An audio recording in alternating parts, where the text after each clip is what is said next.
میاشته ده روژه به تیره سي اختر به تیر سي. سلامونه دوستانو، د نور باچا او ویډیو د سره شیر کوم چې د پی ټی ایم د بلوچستان مرکزی کمیټې غړی دی. هغه وایي چې له اختره بعد به څنګه روزه تیره سي، د پی ټی ایم به یو نوی شکل اختیاروي، یو نوی مزاحمت به کوي او کوم چې د پی ټی ایم په خیبر کې یو لوی قامي جرګه ترسره کړله او په هغو پریکړو باندې به عمل کوي. تاسو دغه ویډیو وګورئ، بعد کې به خبرې کوو. روزه میاشته ده روژه به تیره سي اختر به تیر سي. د هغه وروسته به او د ریاست ته مزاحمت اصل شکلونه ور وښیو چې مزاحمت په دې طریقه باندې هم کېدلی شي. موږ خپل یو مشاورت سره کوو او خپل یو لای عمل به جوړو چې هغه به موږ ټول کام او خپلو ملګرو ته کښېږدو چې البته څوک که له موږ سره درېږي که نه درېږي، موږ د کام سره د اوله ورځې د وعدې مطابق پر دا لاره باندې خپل سفر پیل کوو. ریاست اوس بندیز لګولی دی، ملګري په فورت شیډول کې اچولي دي. زموږ ډېر زیات ملګري دا وخت هم په زندان کې دي او په ډېرو شرمناکو کیسو کې په زندان کې اچولي دي، په ډېر انتهایی غیر عیني کیسو کې په زندان کې اچولي دي. که نور هم اسمان نړۍ، موږ خپله لار نه پرېږدو، موږ خپل مزاحمت پیل کوو. نو لہذا زموږ ملګري به حوصلې نه بایلي، زموږ ملګري به حوصلې لوړې ساتي، زموږ ملګري به خپل فعالیت جاري ساتي. زموږ ابتدایي یونټان، زموږ علاقایي یونټان، زموږ د ټولو ضلعو کمیټیانې دا به ټول خپل فعالیت تر پخوا زیات په تیزي سره شروع کوي. ولې چې معلومیږي داسې چې دا خبره یوازې پښتون تحفظ مومنټ ته ورپاته ده.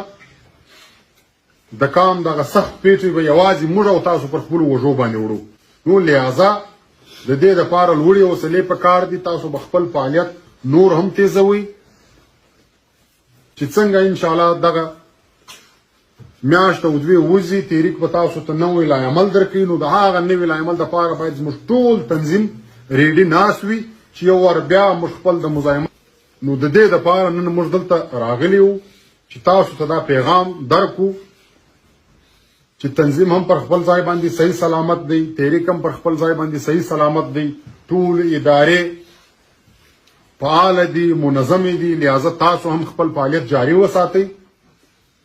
موږ چې کومه وعده اوله ورځ د خپل کام سره کړې ده، د خپل خدای سره مو کړې ده، پر هغه وعده باندې به دغسې په جګ سر باندې خپل سفر کوو. دغه ګرفتاریانې، دغه اف آی آرونه یا دا بندیزونه دا معمولي خبرې دي. موږ د خپل وطن، د خپل خاورې، د خپل ولس دپاره تر خپلو سرونو تیري. نو دا بندیز خو بیخي موږ په کیسه کې هم نه یو. البته ټول ملګري په کار دی چې خپل فعالیت جاري وساتي. تحریک به تاسو ته خپل نوی لای عمل درکوي. د هغه نوي لای عمل دپاره به موږ ټول تیار یو. هغه به بیا په هغه وخت باندې ګورو چې د تحریک دخوا کم لای عمل راځي. نو نن زموږ د راتګ مقصد چې و هغه دغه و. تاسو په روژه کې په ډېر لوی تعداد باندې راغلي یاست، د ډېرو لرې کلي څخه راغلي یاست، همت مو کړی دی. یا فهم درته وایم مخکې هم تاسو همت کړی و، خو دغه همت به دغسې جاري ساتئ. په دې کې به وخت نه لګوئ، په دې کې به وقفه نه ورکوئ خپل چې څنګه هم دغه د روژې میاشتې تېرېږي. ټول علاقې په کار دی چې خپل یونټان فعاله کړي، خپل غونډې فعاله کړي، خپل فعالیت فعاله کړي. ضلع به له تاسو سره په رابطه کې، صوبه به له تاسو په رابطه کې او انشاءالله د مرکز دخوا چې کوم لای عمل راځي ټول به هغه ته موږ تیار یو. نو دوستانو، د نور باچا دغه ویډیو تاسې وکتله چې په دې ویډیو کې د کمې خبرې کړې وې. له اختره بعد به د پی ټي ایم یو نوی شکل اختیاریږي.